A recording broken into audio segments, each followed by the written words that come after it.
Whoop.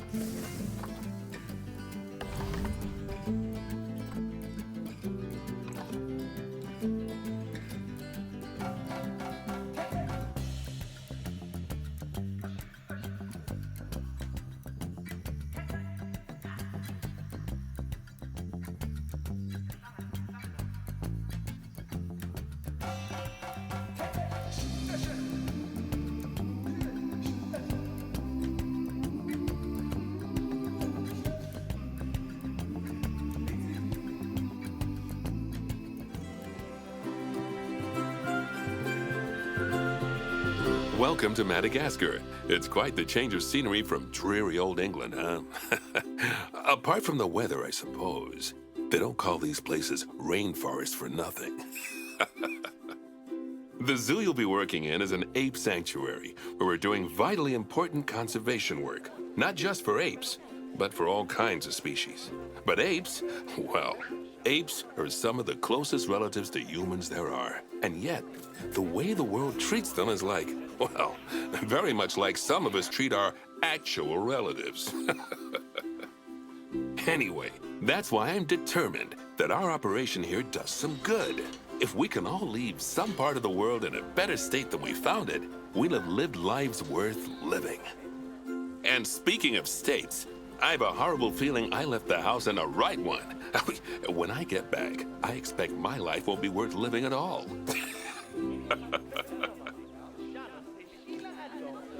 What do you think of Madagascar, then? Bit warm for my taste, to be honest. Anyway, this is Bernie's primate sanctuary. It's not just primates, though. We've got all sorts of animals. So why don't we go and have a look at some of them, eh? We'll start by taking a look at the red-ruffed lemurs. They're the ones that look like they should be in a Shakespeare play. Come on, let's head over to them.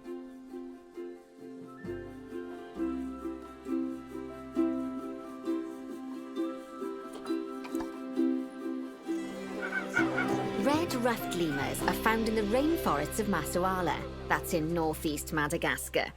They can actually live anywhere from 15 up to 25 years. Fancy that, eh? Okay, when you're ready, let's go find our Bornean orangutans.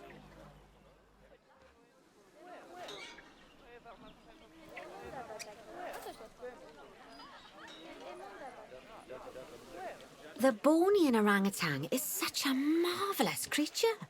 They're always a big favourite at any zoo they feature in, and they're also the biggest tree-dwelling animal on the planet. Assuming you don't count any lions that got stuck up one. Oh, why don't you take a better look at them? Open up their information panel and go into the animal camera.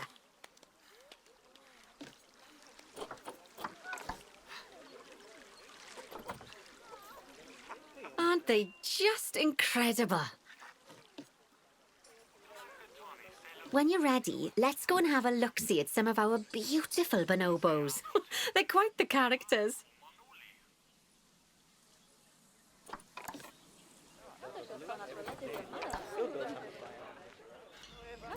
Oh dear!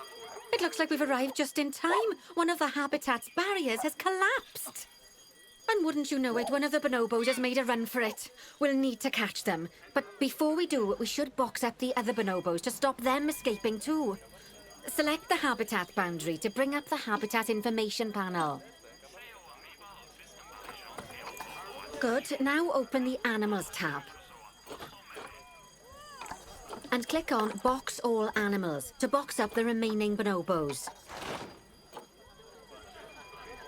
Now, we'll need a vet to recapture that escaped bonobo, but it seems our last one left to do some research in the wild.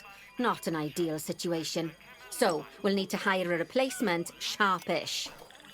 Go into the zoo section and then into the staff management area.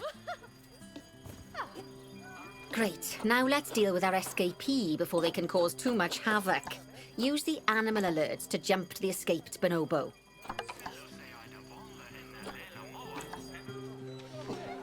And then click on the Call Vet button to call the vet over to capture it. Okay, that's a relief. So while the vet deals with our bonobo friend, let's go fix up their habitat so they can't escape again. Head back over there.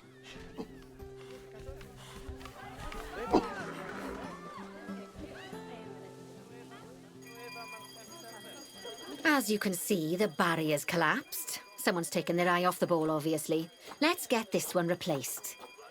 Select the barrier and then we'll edit it. Delete the broken section of barrier and replace it with a brand spanking new one.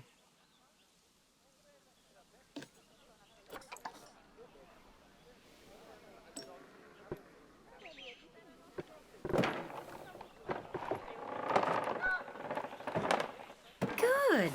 Now that we've done that, we need to make sure to add climb-proof barriers to the top. That way the bonobos won't be able to climb out. Just make sure you've got the correct piece of barrier selected when you do that. Okay, so go into the options section and select which side the climb-proof barrier needs to go on. And don't get it wrong.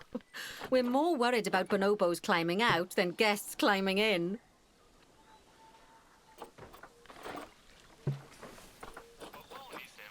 Nicely done. And I think it's high time we unboxed those bonobos, wouldn't you say? The poor mites will get sad if we leave them in there for too long.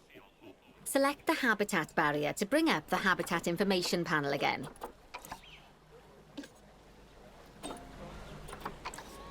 And then open the Animals tab. And finally, click on Unbox All Animals to let them out. I expect some of them are fair bursting for the toilet. So, it turns out that as well as the old vet leaving, the zoo's mechanics did too. We'll need to hire a couple of new ones so we can help stop any more breakouts. You see, mechanics do all sorts of helpful things around the zoo, but one of their most important jobs is taking care of the habitat barriers. Without mechanics around to repair them, the barriers will crack, crumble and fall down. And before you know it, we'll be overrun with escaped animals. Go into the zoo section and then into the staff management area again. Oh, gosh, we have been busy, haven't we? Good work there. I'm off for a cuppa. Oh, I think Bernie wants a word with you. Oh, I hear you had a bit of an issue with an escaped bonobo. The main thing is that you dealt with it swiftly. And more importantly, without the animals stealing someone's clothes, putting them on, and then walking out of the front gate. You see, another key responsibility for our vets is animal research. Researching animals allows vets to unlock new enrichment items, additional information for our education resources, enhanced breeding programs, and improvements to food quality. Oh, the animals' food, not the vets. It'll take more than a research grant to improve the staff canteen. Anyway, as you can see, research is a key part of running your zoo. In order for a vet to undertake research, they require a research centre. And once again, that's something that this zoo is missing. So let's build one. I've marked out an area for you to put it.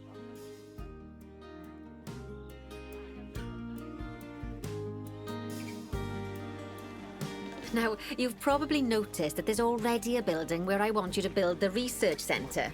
Don't worry. You see, the building that's currently there is actually a hollow shell, so we're able to place our new building inside of it.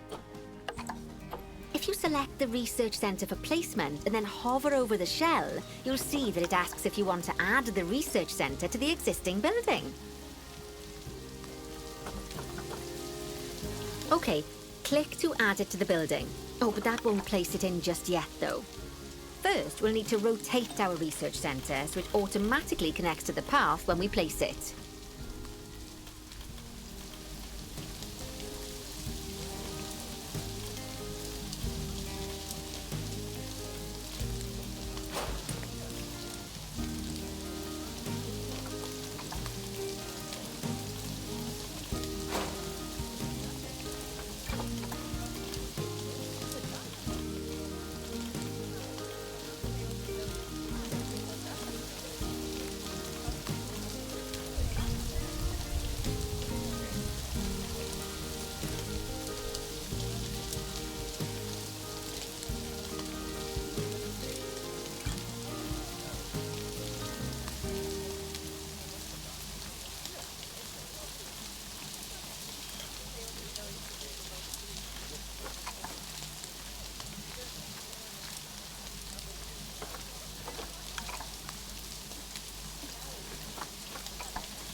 splendid work. Now that we have a brand spanking new research centre, we can give our vets something to do in there. Oh, by the way, it's worth noting that the vets will only do research when they're not required to do any other jobs. That said, you can change what jobs a vet does via their information panel. But let's not worry about that just now. So, let's get our vet researching ring-tailed lemurs. Go into the zoo section and select Vet Research. Actually, thinking about it, I'm not sure we've got any education boards or speakers by the lemur's habitat. Let's head over there and add some, so our guests can learn all about the furry little delights. First off, let's pop down 2 education boards. Place them on the habitat barriers at a height that guests can see, or, if you like, pop them down on a stand.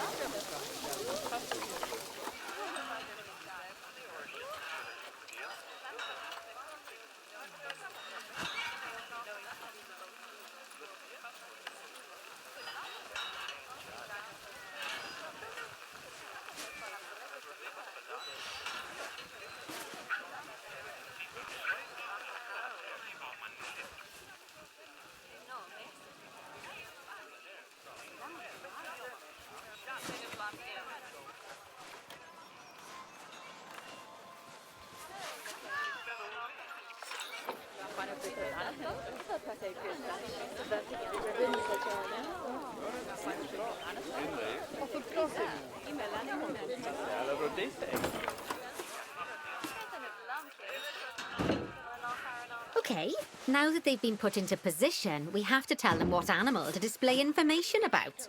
Select one of the education boards to bring up its information panel.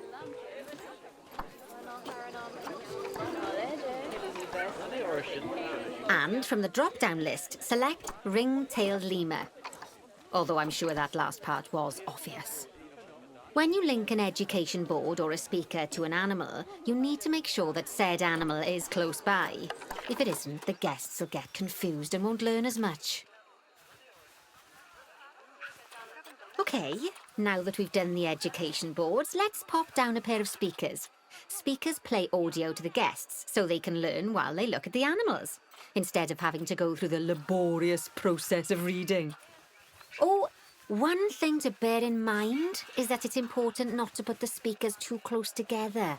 If you do, the guests won't be able to understand what's being said.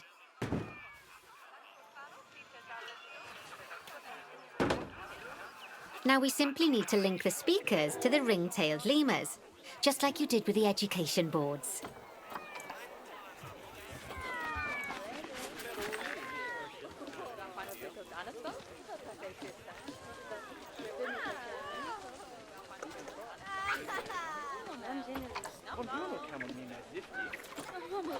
Fantastic! Oh, it's worth remembering that education boards and speakers both need power to work. They won't do much good without it.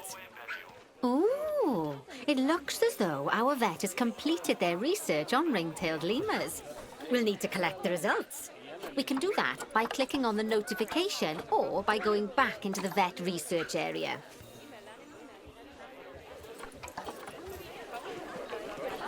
Come on, collect your research rewards. Just so you know, vets will continue to research an animal even after successfully completing a research level. I suppose when you're in the zone, you're in the zone.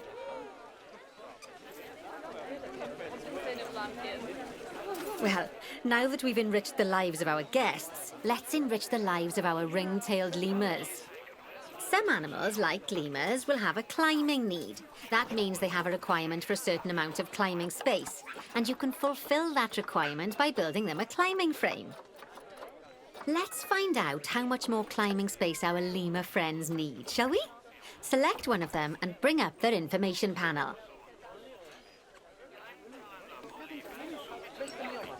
Next, click on the Terrain tab. Now, as you can see, the lemurs need quite a lot more climbing space. But as it happens, I've already got a climbing frame blueprint built for you. So you can either pop that down or build one yourself from scratch. By the way, it's not always just climbing needs that you have to worry about. Other animals might need a certain amount of water in their habitat so they can go for a swim. They certainly do keep us on our toes.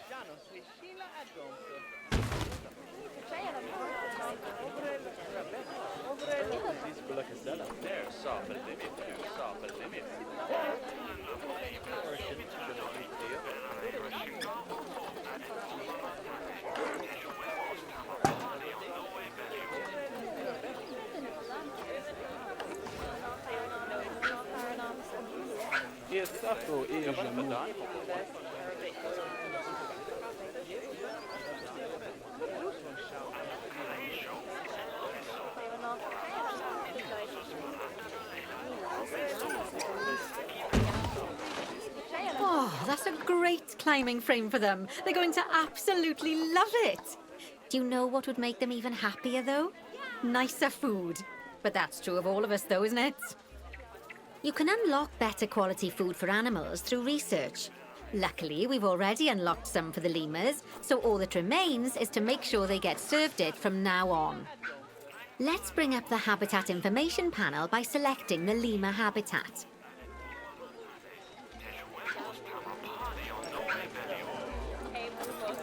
Lovely. Now select the Animals tab. There we go.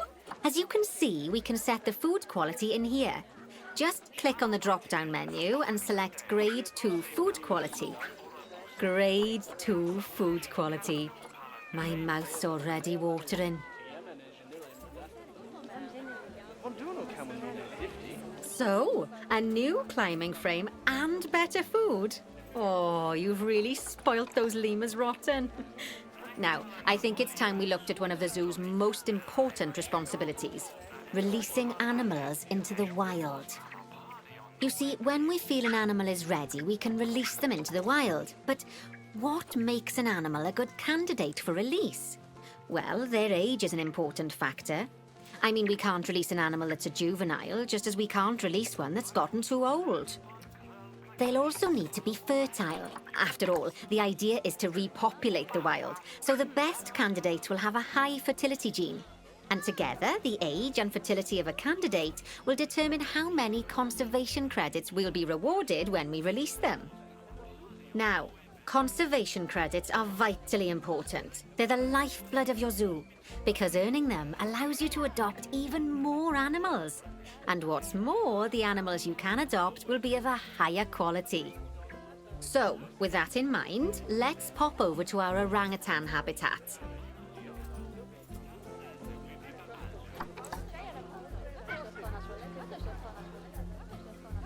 Okay, I'd like you to find Agang, the Bornean orangutan in the habitat, and select him, please. You can either click through each orangutan in turn, or select the habitat barrier, go to the Animals tab in the Habitat Information panel, and find him in the Animals list.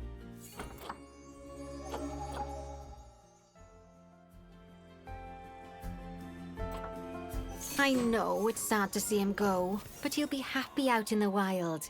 And he's a wonderful candidate for release. Young, strong, and fertile. Excellent work there. You've definitely got potential, you know. Ah, I see you've been doing some homework. Although, it hardly seems like work when you're learning about something as adorable as a ring-tailed lemur. I imagine I'd have got much better grades at school if there'd been less algebra and more aldebra. Tortoises. Okay, so far we've done a lot of work with habitat animals, but now it's time to learn all about exhibit animals. Let's build a brand new exhibit.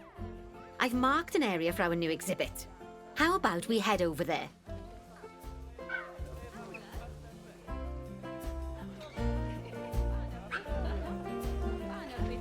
Lovely. Now let's build a new exhibit in the gap that's been left.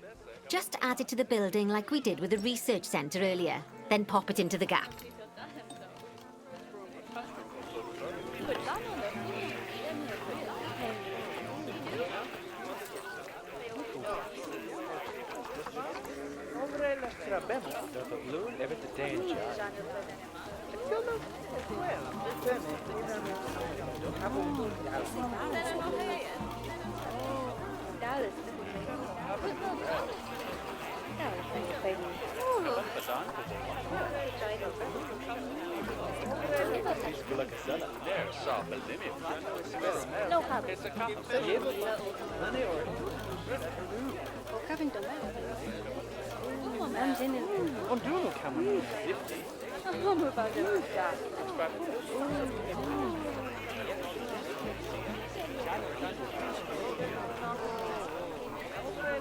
Perfect. The next thing to do is adopt an exhibit animal to go in there. How about a Gila monster? Open up the exhibit trading section and adopt one.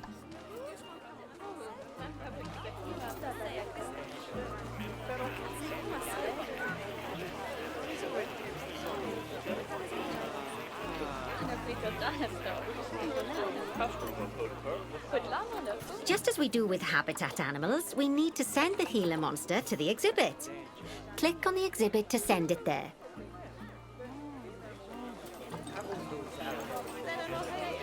When you send an animal to an exhibit, it'll automatically be given the correct setup. But that doesn't mean it's completely ready for them. So let's finish it off. We'll start by adding some enrichment items. Click on the exhibit to bring up its information panel. As I'm sure you know by now, you can unlock more enrichment levels by having one of your vets do some research. Now we'll also need to set the temperature and humidity in the exhibit. These are vitally important for keeping our Gila monster happy and comfortable. Click on the Climate tab. That's the ticket! And the last thing we need to look at is setting up the different windows. So click on the Windows tab.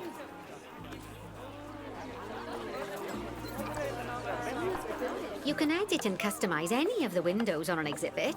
A window can be closed and blank, or have a two-dimensional background, or even a three-dimensional background on it. Why don't you have a play around with the options?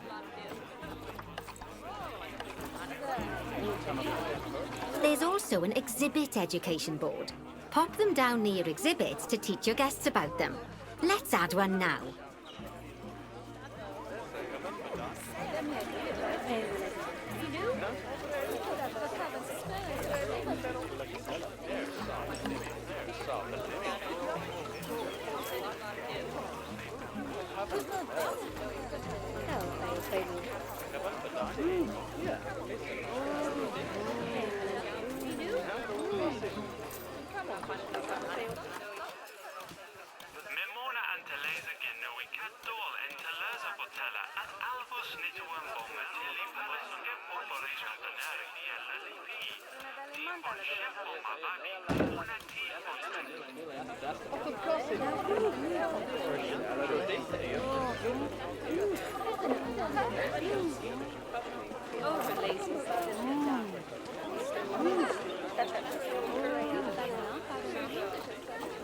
Lovely stuff. Now our guests can learn all about our venomous friend here.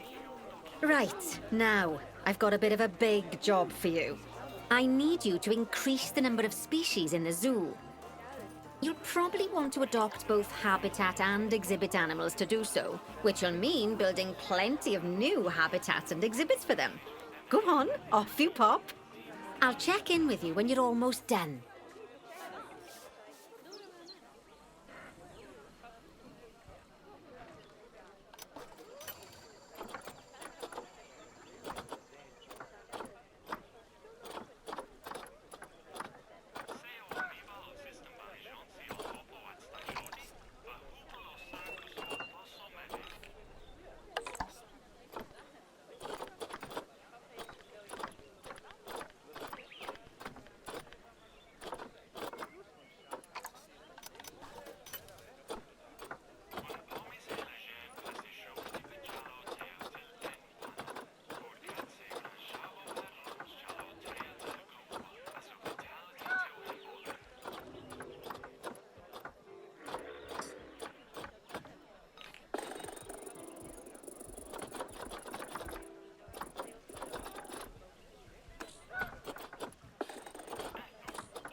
My, you have been busy, haven't you? Splendid! But now that you've adopted all these lovely new species, we need to make sure they're nice and happy. So let's get the average welfare across the zoo nice and high, shall we? And by we, I mean you. Go on, get to it.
Lovely job there.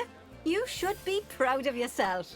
Not only have you expanded the zoo and kept the animals as happy as Larry, but you didn't bankrupt us in the process. Amazing.